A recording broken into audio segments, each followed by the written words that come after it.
ಈ ಪ್ರಕರಣದ ಆರೋಪಿ ಹಿತೇಶ್ ಶೆಟ್ಟಿಗಾರ್ ಎನ್ನುವರು ಅವರಿಗೆ 3 ಮಕ್ಕಳು, 4 ವರ್ಷದ ದಕ್ಷಿಕುಮಾರ್ ಮತ್ತೆ 11 ವರ್ಷದ ಉದಯಕುಮಾರ್ ಮತ್ತೆ 14 ವರ್ಷದ ರಶ್ಮಿತಾ. ಅವರ ಹೆಂಡತಿ ಲಕ್ಷ್ಮಿ ಎನ್ನುವರು. ಅವರು ಈ ತಾಳಿಪಾಡಿ ಗ್ರಾಮದ ಶೆಟ್ಟಿಗಾಡ್ ಎಂಬಲ್ಲಿ ವಾಸವಾಗಿದ್ದರು. ಈ ಆರೋಪಿ ಈ ಉದಾಸೀನ ಪ್ರವೃತ್ತಿಯಿಂದಾಗಿ ಅವನು ಮನೆಗೆ ಯಾವುದೇ ಕೆಲಸಕ್ಕೆ ಹೋಗದೇ ಇರುವುದರಿಂದ ಅವರ ಹೆಂಡತಿ ಈ ಘಟನೆ ಆಗೋದಕ್ಕಿಂತ ಒಂದು ಪೂರ್ವದಲ್ಲಿ 15 ದಿನದಿಂದ ಅವಳು ಈ ಹೋಟೆಲ್ಗೆಲ್ಲ ಕೆಲಸಕ್ಕೆ ಹೋಗ್ತಾ ಇದ್ದರು. ಈ ಬಗ್ಗೆ ಅವನು ಇನ್ನು ಈ ಮಕ್ಕಳನ್ನು ಹೆಂಡತಿಯನ್ನೆಲ್ಲ ಕೊಂದು ನಾನು ಒಬ್ಬನೇ ಒಂದು ಜೀವನ ನಡೆಸ್ಬೋದು ಅಂತೇಳಿ ಭಾವಿಸಿ ದಿನಾಂಕ 23/6/2022 ಈ ಅಂಗನವಾಡಿ ಶಾಲೆಯಿಂದ ಮತ್ತು ಸ್ಕೂಲಿಂದ ಬಂದಂಥ 3 ಮಕ್ಕಳನ್ನು ಬಾವಿಗೆ ಹಾಕಿ, ನಂತರ ಕೆಲಸದಿಂದ ಬಂದಂತಹ ಹೆಂಡತಿ ಸಂಜೆ ಮಕ್ಕಳನ್ನು ಹುಡುಕ್ತಿರುವಾಗ ಮಕ್ಕಳು ಆ ಕಡೆ ಈ ಕಡೆ ಇದ್ದಾರೆ ಅಂತ ಹೇಳಿಕೊಂಡು ಹೋಗಿ ಅವಳನ್ನು ಬಾವಿ ಹತ್ರ ಕರ್ಕೊಂಡು ಹೋಗಿ ಅವಳನ್ನು ಕೂಡ ಬಾವಿಗೆ ಹಾಕ್ತಾನೆ.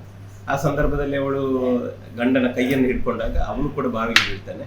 ಬಾವಿಗೆ ಬಿದ್ದಾಗ ಅಲ್ಲಿ ಈ ಹೆಂಡತಿಯನ್ನು ನೀರಿಗೆ ಮುಳುಗಿಸಿ ಕೊಲೆಗೆ ಪ್ರಯತ್ನಿಸ್ತಾನೆ. ಈ ಹೆಂಡತಿಯನ್ನು ಬಾವಿಗೆ ಹಾಕೋ ಮೊದಲು ಇವನು ಮಕ್ಕಳನ್ನು ಹಾಕಿರ್ತಾನೆ. ಆಗ ಅಲ್ಲಿ ಹೋಗಿ ನೋಡುವಾಗ ಮಕ್ಕಳು ಈ ಸಬ್ಮರ್ಸಿಬಲ್ ಪಂಪ್ ಇರ್ತದೆ, ಆ ಪೈಪ್ ಮತ್ತೆ ಹಗ್ಗವನ್ನು ಹಿಡ್ಕೊಂಡಿರ್ತಾರೆ. ಅದನ್ನು ನೋಡಿ ಇವರು ಇನ್ನೂ ಉಳಿದಿದ್ದಾರೆ ಅಂತೇಳಿ ಅವ ಹೋಗಿ ಕತ್ತಿ ತಂದು ಅದನ್ನು ತುಂಡು ಮಾಡಿ ಮಕ್ಕಳು ಸಾಯಲಿಕ್ಕೆ ಕಾರಣ ಆಗಿದ್ದಾನೆ. ಈ ಬಗ್ಗೆ ಪೊಲೀಸರು ಅದೇ ದಿನ ಪ್ರಕರಣ ದಾಖಲಿಸಿ ಆರೋಪಿ ವಿರುದ್ಧ ಈ 302 IPC ಮತ್ತು 307 ಕೊಲೆ ಪ್ರಯತ್ನಕ್ಕೆ ಒಂದು ತನಿಖೆ ನಡೆಸಿ ದೋಷಾರೋಪಣಾ ಪತ್ರ ಸಲ್ಲಿಸಿರ್ತಾರೆ. ಮಾನ್ಯ ನ್ಯಾಯಾಲಯವು 3ನೇ ಅಧಿಕ ಜಿಲ್ಲಾ ಹಾಗೂ ಸತ್ರ ನ್ಯಾಯಾಲಯಕ್ಕೆ ಈ ಪ್ರಕರಣ ವರ್ಗಾವಣೆಯಾಗಿರುತ್ತದೆ. ಈ ವಿಚಾರಣೆ ಈ ವರ್ಷ ಜನವರಿಯಿಂದ ಪ್ರಾರಂಭವಾಗಿ ಇದೇ ಮೊನ್ನೆ ಇತ್ತೀಚೆಗೆ ವಿಚಾರಣೆಯನ್ನು ಮುಗಿಸಿ ಮಾನ್ಯ ನ್ಯಾಯಾಲಯವು ಈ ಕೊಲೆ ಅಪರಾಧಕ್ಕಾಗಿ ಆರೋಪಿಗೆ ಗಲ್ಲು ಶಿಕ್ಷೆ ಮತ್ತು ಹೆಂಡತಿಯನ್ನು ಕೊಲೆಗೆ ಪ್ರಯತ್ನಿಸಿದ್ದಕ್ಕೆ ಅವನಿಗೆ 10 ವರ್ಷಗಳ ಶಿಕ್ಷೆಯನ್ನು ವಿಧಿಸಿರುತ್ತದೆ. ಮತ್ತು ನೊಂದ ಲಕ್ಷ್ಮಿಯವರಿಗೆ ಸೂಕ್ತ ಪರಿಹಾರ ನೀಡಬೇಕು ಅಂತೇಳಿ ಜಿಲ್ಲಾ ಕಾನೂನು ಪ್ರಾಧಿಕಾರಕ್ಕೆ ಆದೇಶ ಮಾಡಿರುತ್ತದೆ.